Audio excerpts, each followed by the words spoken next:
Orange Cassidy beat Chris Jericho at All Out, and many thought it would be the start of a big push for Freshly Squeezed. However, since All Out, he has been unsuccessful in 3 TNT Championship matches, going 0-2-1. So the question is AEW now burying Orange Cassidy? We talk about it next on the Squared Circle Cycle Battle. My name is Michael Valenti. Joining me is Ralph Valenti. Ralph, I'm not one to really be quick to throw around the word buried, but is AEW burying Orange Cassidy since the Mimosa Mayhem match? Well, to answer your question directly, is he being buried? I'd actually answer that question by saying no. I don't think he's being buried, because for one to be buried, you must also assume that at some point he was at a level where he played a prominent role within the company, whether that be through championships, however he is with the fan base, not just the fan base, but his ability to transcend outward, outside the wrestling community and fan base, draw additional eyes to the product.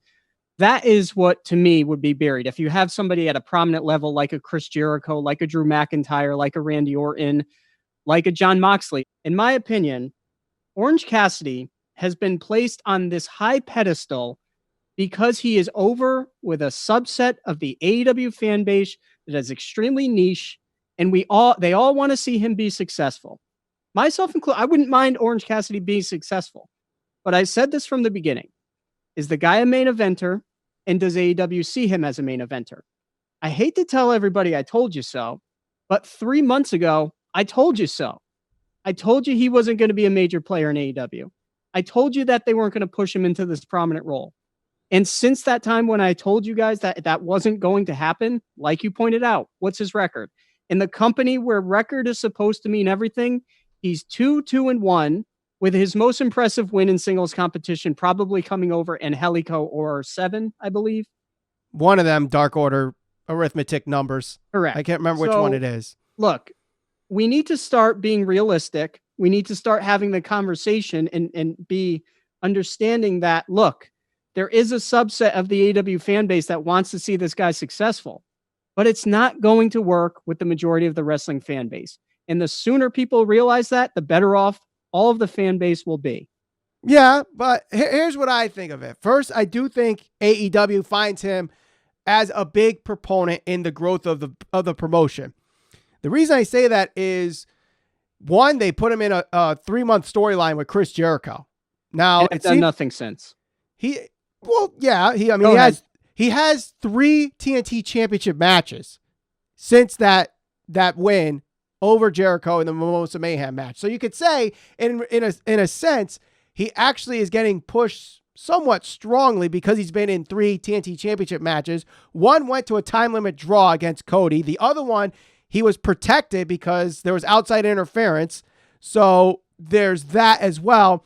And here's how I think of it too. Now, yes, he went from one of the high-profile matches at All Out to the buy-in match against John Silver. Thank you.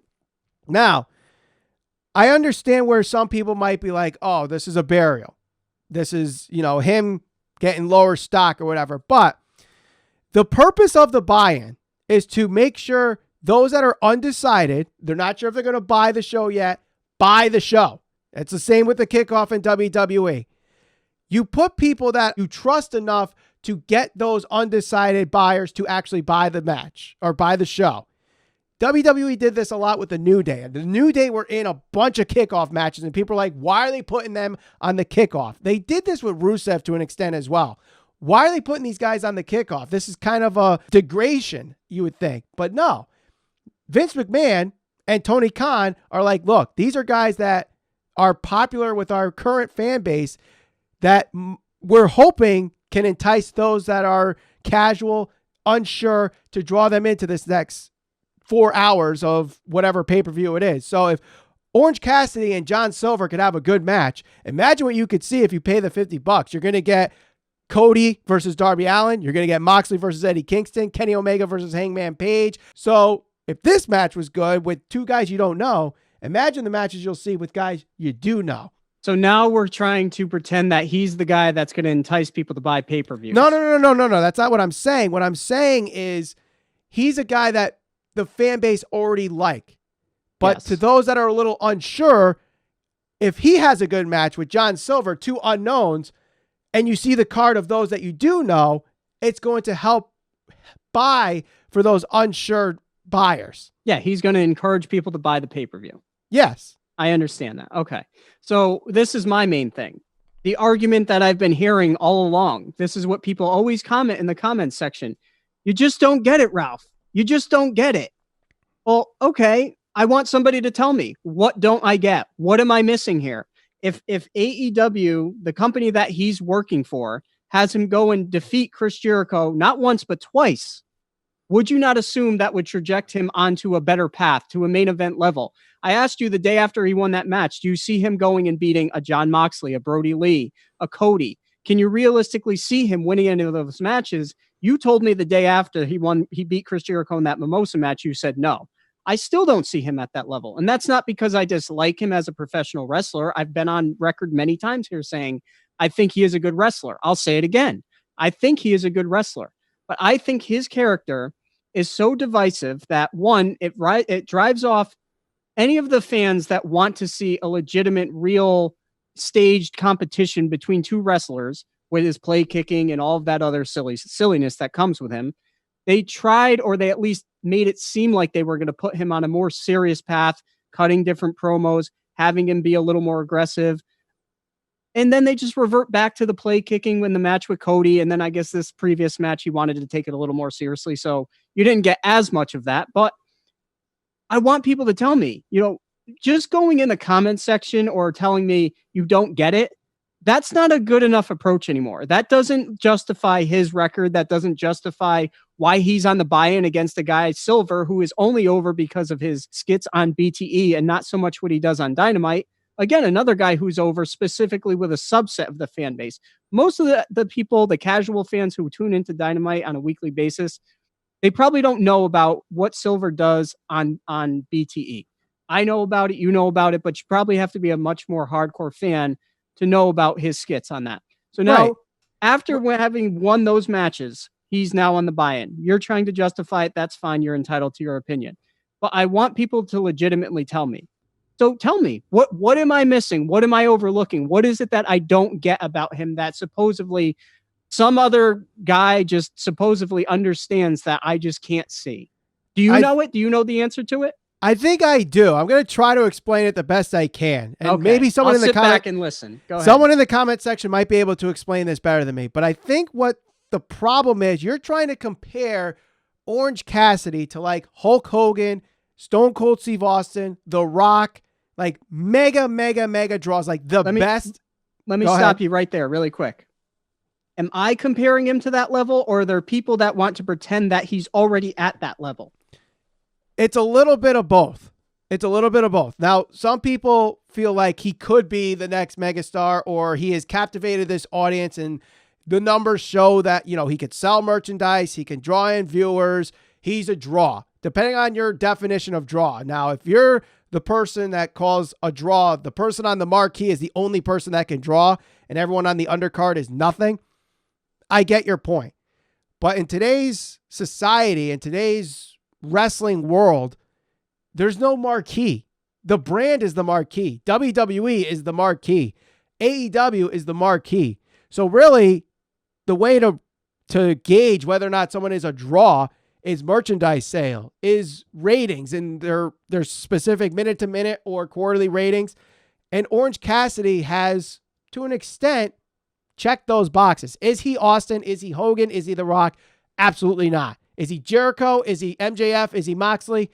No. But I think he's at that second tier where he could be put in upper mid-card situations.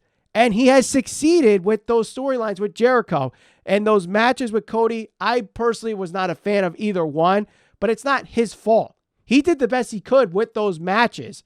And the fact that he's going toe-to-toe with Cody and drawing the time limit draw and then having to be protective with outside interference with Arn Anderson and John Silver, I think just solidifies that AEW still has plans for him. And believe it or not, it could end up with him with the TNT Championship. Oh, God. Okay. So my opinion is this. I see him as somebody who is niche, slightly above a comedic role, unless he changes his approach. But I think he has. I think with the Jericho storyline and even with the Cody matches, he's not as into indie gimmick with the play kicks. He was doing a little bit of the play kicks in the first Cody match, but that second one where he knew he needed that sense of urgency to win the match because of maybe did too many play kicks, and that cost him that extra second where he could have won the TNT Championship. He was a little bit more serious in the second match. I know. I get it. So they are starting to progress his more serious side of Orange Cassidy, that if they continue on that path, I think that will turn over some of those fans that are a little reluctant to say, okay, I get it now. I'm not saying I don't get it. As a matter of fact, I think I do get it. I think I know exactly the type of character he is. I know the exact type of subset of the fan base that he's going to get over with and he'll always be over with. Quote CM Punk when he was talking to John Cena. It's not that he doesn't like John Cena. It's that people pretend he's the best. That's fine. You want to talk about Orange Cassidy and talk about him in the upper mid-card level. I can certainly accept that. I don't think he's ever going to get past that with this current character that he's trying to portray, because I think it drives off the fans who want to see a more serious professional wrestling approach. And to me, unless he changes things up a little bit, I don't think that you're going to get people to buy into him. I see him as niche. I see him as somebody who's going to get over with a certain percentage of the fan base, and they'll defend him wholeheartedly. And I'm sure people are going to hate on me in the comment section. And you know what? That's fine, because I'm being realistic about it. And I've been realistic about it the entire time when it comes to Orange Cassidy, so much so that people will get upset with the things I say about him. The fact is, since his wins over Chris Jericho, he has not been pushed strongly. There's been maybe, arguably, some changes to the way that he approaches his matches, depending on if he feels like participating in those matches or not. Other than that, I mean, to suggest that, like, some people actually do go out of their way to suggest that he's the next big thing in professional wrestling. He's a megastar. This guy has something special. You want to be on that boat? Fine, go ahead. The Titanic sunk once a long time ago, and that boat's going to go down just as quickly as that one. I could see the iceberg right from my window, right here in front of me. I see it, and I'm hopping off with a life vest and going on that rowboat, and I'm going to make it to land, and I'm going to go root for Chris Jericho and all the other guys.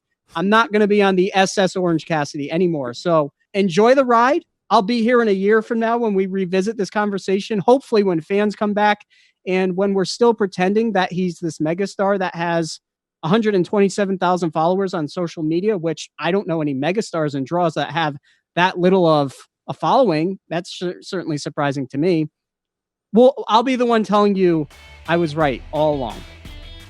All right, well, maybe we will revisit this in a year from now, but someone that actually was an opponent of Orange Cassidy early on in 2020 was Pac. He's coming back to AEW Dynamite, and we talk about it on a recent episode. You can click the thumbnail on the screen right now. Don't forget to share us all over social media. We're on Facebook, Instagram, and Twitter at SCPB Podcast. Subscribe to join the conversation, and we'll see you on the next episode of the Squared Circle Zygo Babble.